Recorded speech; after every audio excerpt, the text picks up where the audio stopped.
So, I've been standing at the edge of the abyss for a while. What do I mean when I say that? Um, I feel like this sounds like very edgy, maybe at first, I don't know. But what I mean is, I think something that everybody can relate to in one way or another. But I'm just closer to it than you. And that is the feeling of discontentment at first. I think in some spiritual tradition they actually refer to this whole thing as the flame of discontentment. I don't know, somewhere people talked about it like this. And what they mean is this, yeah, this discontentment you feel with life in total, where you feel like there has to be more. There's no way there isn't more. I mean, most people, I think they bury that. Can you imagine that? Burying this like a feeling of discontentment from your life because you come up with some reason like, okay, that's just life. Life is not fair, life is hard, that's just reality. You're not happy, but you just bury that discontentment and you say, this is normal. And really what that discontentment is saying is that you are obviously not happy with how your life is going. And so you have a choice. Do you keep going with your life? Or do you turn to that discomfort and try to change it, Change it. And that might sound like, okay, maybe I'm asking you to like work harder or something, because I think that's the hustle culture also, where maybe you will start seeing everything like this in a way where it's like you have to be more productive, you have to go after it, do that thing. Not necessarily. It could be doing nothing. It could mean just literally like even letting yourself become homeless. So that's the abyss calling. And I've been right at the edge for a long time now. I mean, okay, I've like walked back and forth, right? But it's gonna be like months at a time. And a place I'm talking about is really the crossroad of where you have to make one decision or another. You have to make your choice. You cannot stay here. You have to make a choice now. Kind of, do you jump or do you go back to safety? And jumping in a metaphorical sense, but also it could be in like a literal sense, because still as a metaphor though, because I think this is just the nature of it, but like I'm suicidally depressed because I cannot stand this discontentment anymore. I mean, that's how I've been feeling. And I've accepted that. I've just been living with it. And I'm really in a place where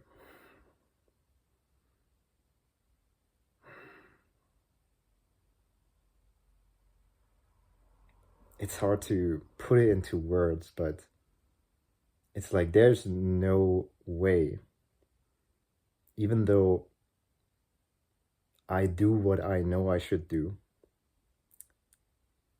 all the right things, and I do them super consistently, and I get everything that I want, I don't think it will make me happy. Can you imagine admitting to that. Saying that you're that clueless about yourself and your life. Because this is basically the call of the void, you know? And it can be dangerous to go into that, is what I mean. Because you could drive yourself crazy, kind of. But really, the abyss is just a dangerous but beautiful place.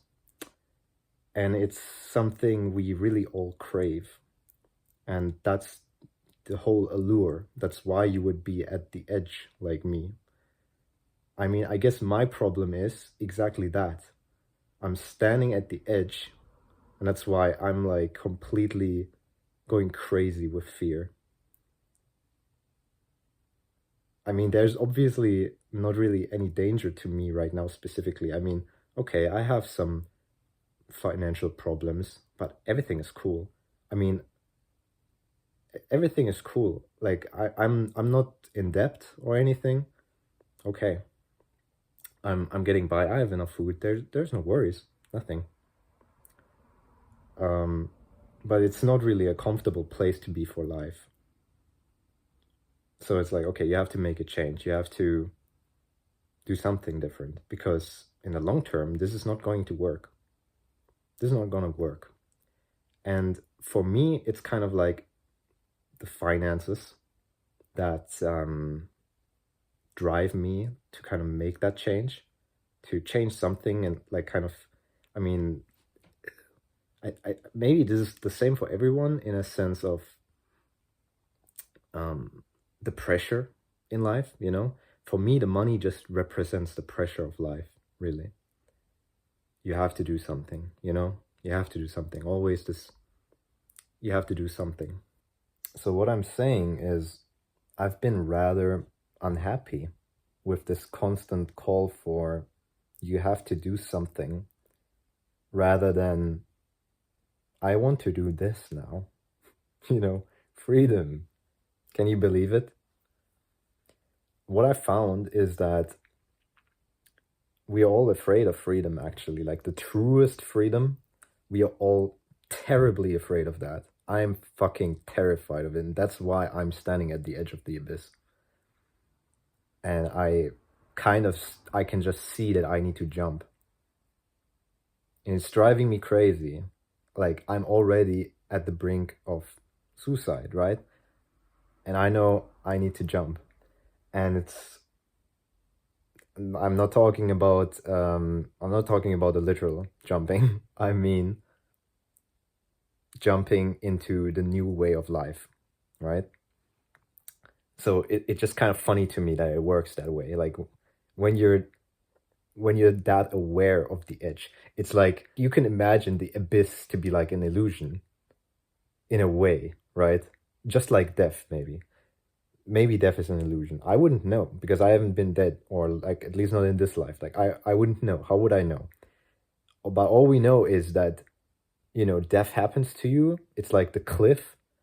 And then what happens? Nobody knows. What happens when you step into the abyss? Because this is the thing. In this life, you can die before you're dead. I think that's what people are kind of talking about with like spiritual enlightenment. I think it's this basically like a way of life. And that way of life is just letting the unknown take the, you know, like letting life take the wheel or whatever. I guess, you know, that's kind of also what they're talking about with like Jesus take the wheel and stuff. It's like not trying to control yourself anymore, not struggling against yourself anymore. Can you imagine a life where you're not struggling against yourself? Like you're generally just like, okay, yeah, you know, I can agree with this. Okay, that's cool. Yeah. Okay, go to work. Cool. Yeah, fine. And you're actually fine with it. You don't have any complaints or something. Can you imagine that? Or is that just like a dream that literally probably I don't even know, like 90% of people might have given up on in a like subtle way, where it's like you keep saying that, so this is the thing, that this is the subtle giving up. Actually, this is exactly it. You keep telling yourself that, yeah, okay, I'm not happy now, but once I so and so on, then I'll be happy. We're actually all kind of doing it already, aren't we? Then you're you gave up happiness for now. You just gave it up.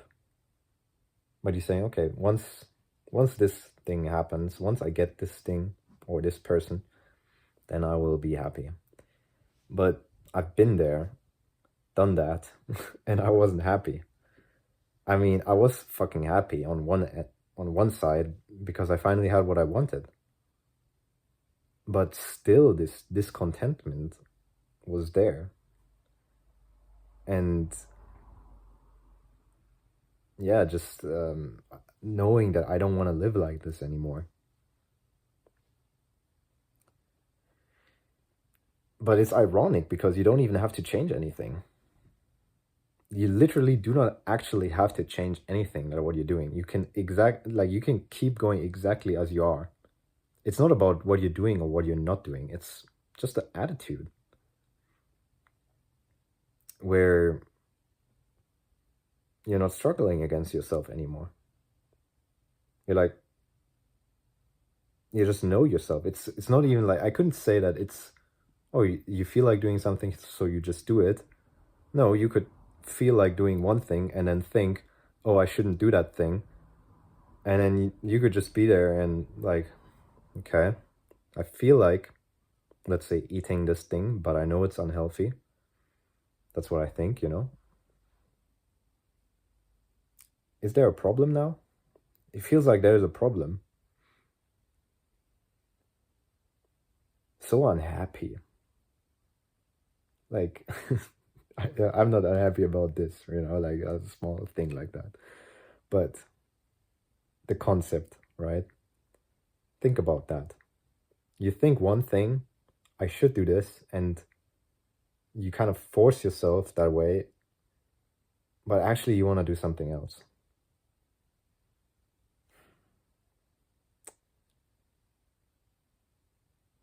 What if there was no struggle against yourself like this anymore?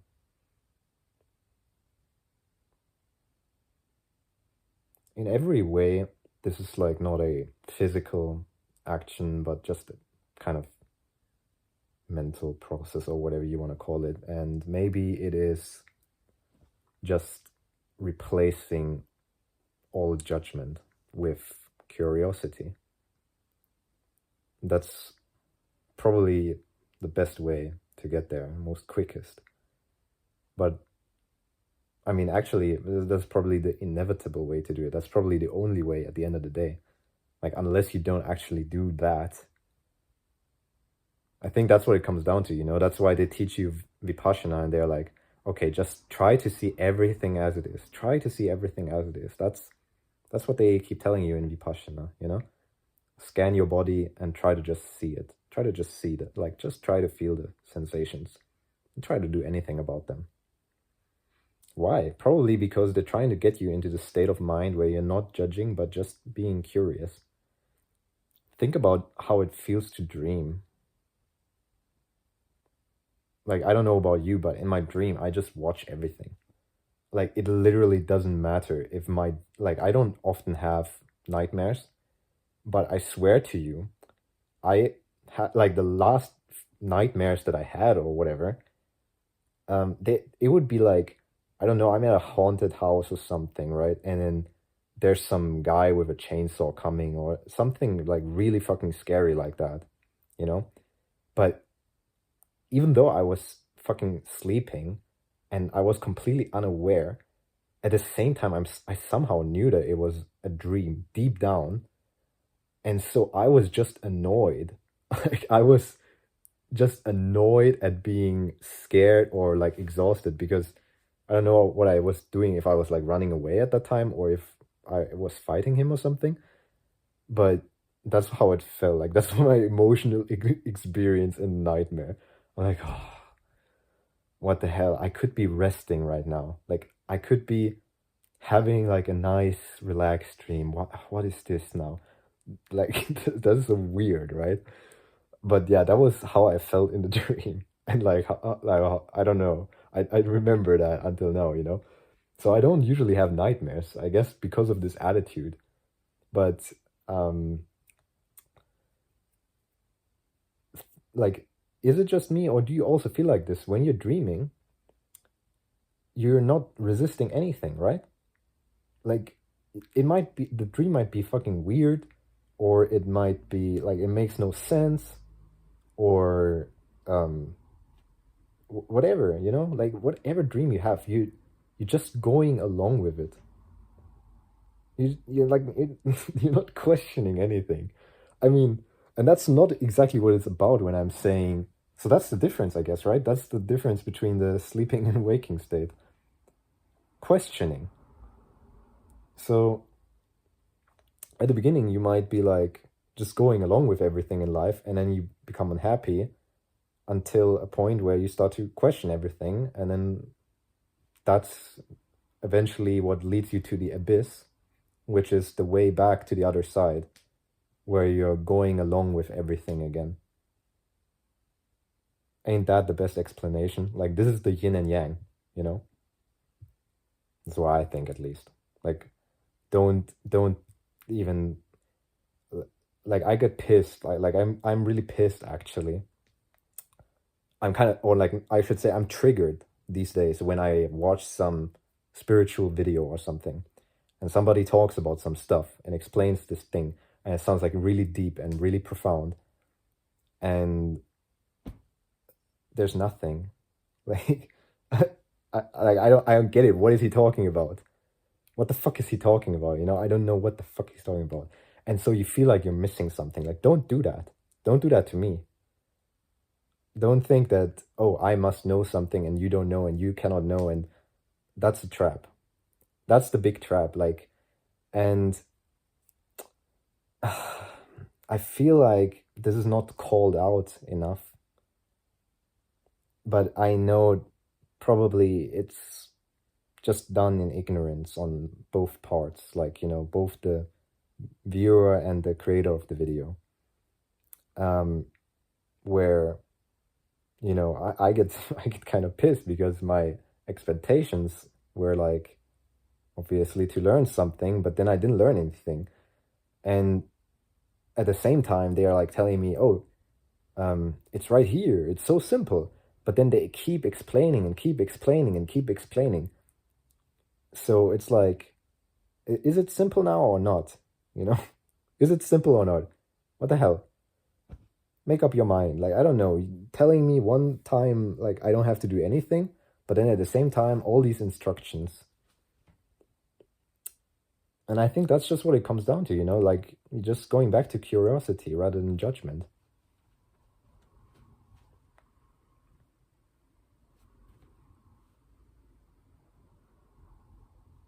And the cliff, or like the edge, I think the edge is better to say than rather than a cliff, because a cliff suggests that there's a drop off into the abyss.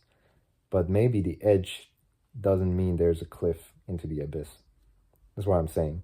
You just step into the abyss, and then you realize that you're not really falling. Like, I don't know, you thought you will fall, but maybe you're just walking through darkness a little bit.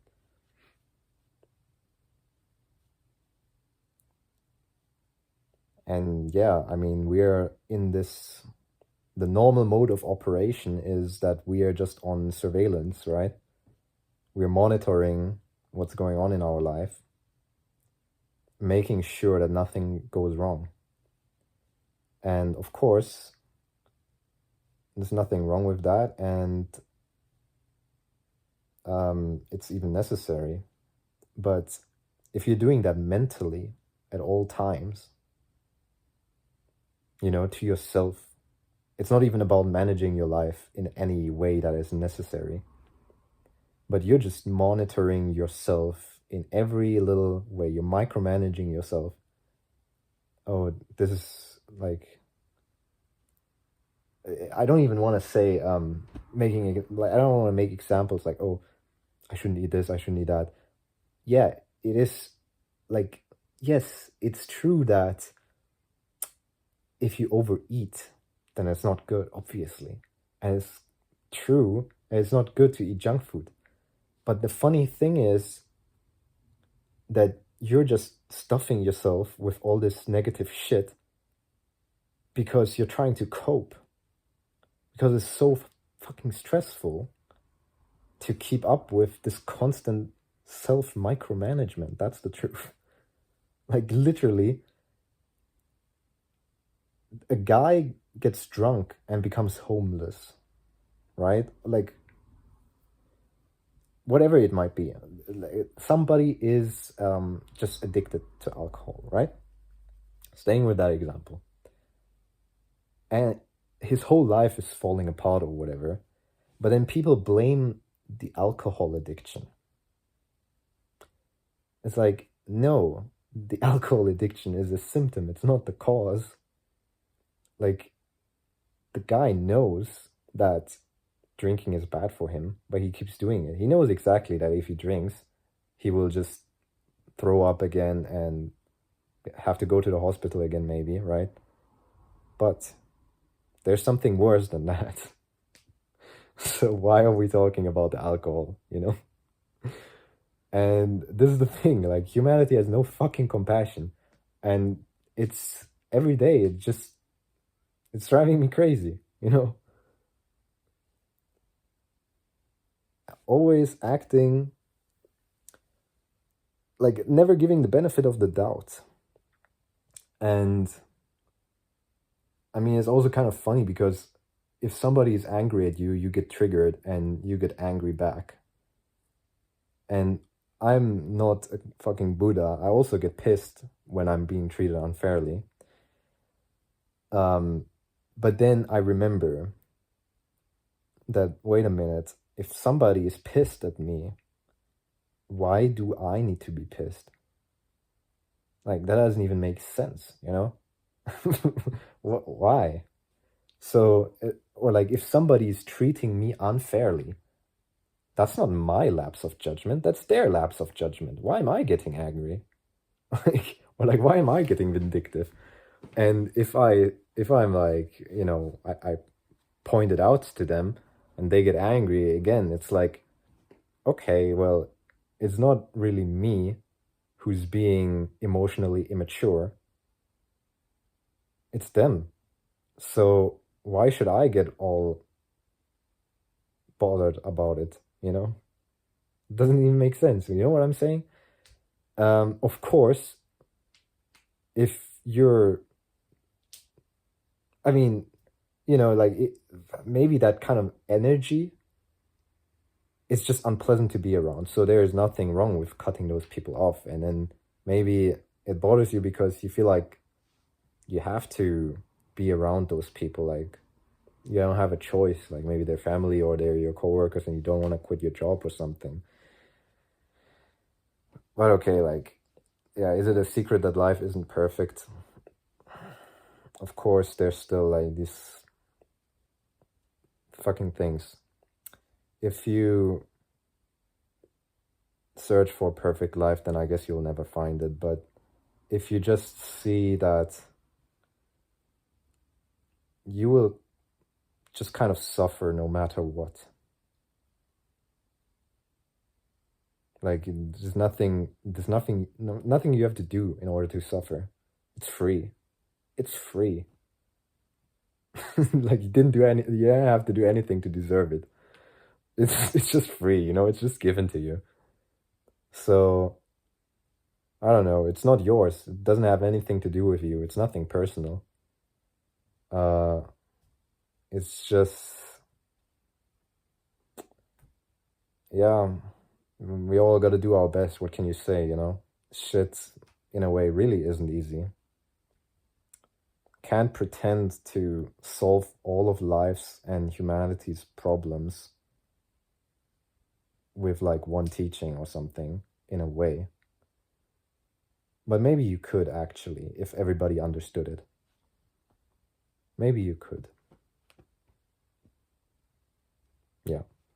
Anyway, this video is going on way longer than I was planning to, but if you listen until here, you're a G. Thank you. Let me know what you think in the comments. I'll always read them. And I feel like I didn't talk actually about the life. The life that you're stepping into basically is the one where you're just kind of admitting to yourself how you feel about everything. So for me, that's just kind of embracing laziness in a way. Like, that's my judgment. My judgment is laziness. But if I can overcome that judgment, then I get into this place of flow where I'm actually ironically working more because now I'm sharing this because I'm happy. What the hell, you know? So it's like this, I talked about this in other videos. You're trying to keep yourself, you know, you're trying to keep yourself disciplined. You think that you have to keep yourself disciplined, but actually, if you're happy, you'll be more productive than you ever could be if you're just being disciplined, is the idea. Yeah. Anyway, yeah, thank you for watching and everything. Yeah, see you around.